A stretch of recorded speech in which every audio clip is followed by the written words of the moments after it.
1987 உழவர் மகன் என்ற திரைப்படத்தில் கேப்டன் நடித்திருந்த அந்த ரேக்லா ரேஸோட சீன்லாம் எப்படி எடுத்தோம்னு சொல்லி ரமேஷ் கேமராமேன் அவர்கள் கேப்டனை பற்றி மிக அருமையாக சொல்லியிருந்தாரு. அந்த ரேக்லா ரேஸ் என்பது மிகப்பெரிய ஒரு கடுமையான ஒரு உழைப்பு. அந்த படத்திற்கு சென்னையில இருந்து 9 கேமராக்கள் இங்கு வரப்பட்டது. அது சினிமா பயோஸ்கோப்பு. மும்பை, ஹைதராபாத் என பல இடங்கள்ல இருந்து வந்தது.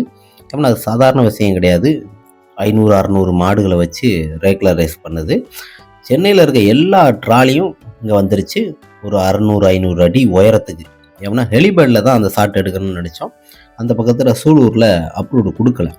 என்ன பண்ணோம்னா அந்த கிரவுண்டில் 500 அடி உயரத்துக்கு ட்ராலியை மேலே அப் பண்ணிவிட்டு ரேக்லா ரேஸு அந்த மாடுகள்லாம் திரும்ப ரேக்லா ரேஸ் போய்ட்டு வந்தால் ஒரு 1.5 மணி நேரம் ரெஸ்ட்டு கொடுக்கணும். அந்த சீன் எடுக்கும்போது ஒவ்வொரு டைம் கேப்டனு இது எப்படி வருது, எப்படி இருக்குது, இது நல்லா இருக்குமா அப்படின்னு சொல்லி ஒவ்வொரு விஷயத்தையும் கேட்டுக்கிட்டே தான் அலைஞ்சிக்கிட்டே இருப்பார். அந்த சீன் எடுக்கும்போது பார்த்தீங்கன்னா பல இடங்களில் எல்லாருமே வேர்ந்து பார்த்தாங்க. இது நல்லா வந்திருக்குமா நல்லான்னு. மிகப்பெரிய ஒரு வெற்றி படமாக வெள்ளி விழா கண்டது. இந்த டயத்தில் ரஜினிகாந்த், கமல் படங்களும் வந்து அது கூட மோதி மிகப்பெரிய ஒரு சாதனை படைச்சது.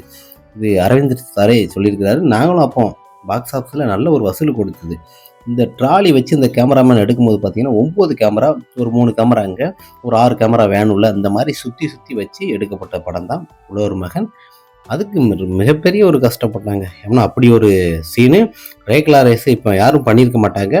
அப்படி சினிமா பயோஸ்கோப்பை வச்சு 9-10 கேமரா வச்சு அதுக்குள்ளே ஒரு 3 புதிய கேமராவை வாங்கி எடுக்கப்பட்ட படம் தான். மிக அருமையாக இரட்டை வேடத்தில் கேப்டன் நடிச்சிருப்பாங்க.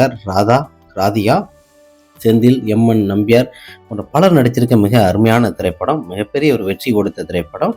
கேப்டனை வச்சு அந்த படம் எடுக்கும்போது பார்த்தீங்கன்னா நிறைய படம் எடுத்திருக்கிறாரு. உழவர் மகன் படத்தில் கேமரா வச்சு ஒர்க் பண்ணுறது எப்படின்னு சொல்லி சில சுவாரஸ்யமான கதைகளை சொல்கிறாரு. அதுவும் 500 அடி உயரத்தில் ஹெலிபேட் உயரத்துக்கு வச்சு செம்மையாக எடுத்த ஒரு திரைப்படம் என்றால் அது இந்த திரைப்படம் தான். உழவர் மகன் நல்ல ஒரு வெற்றி திரைப்படம்.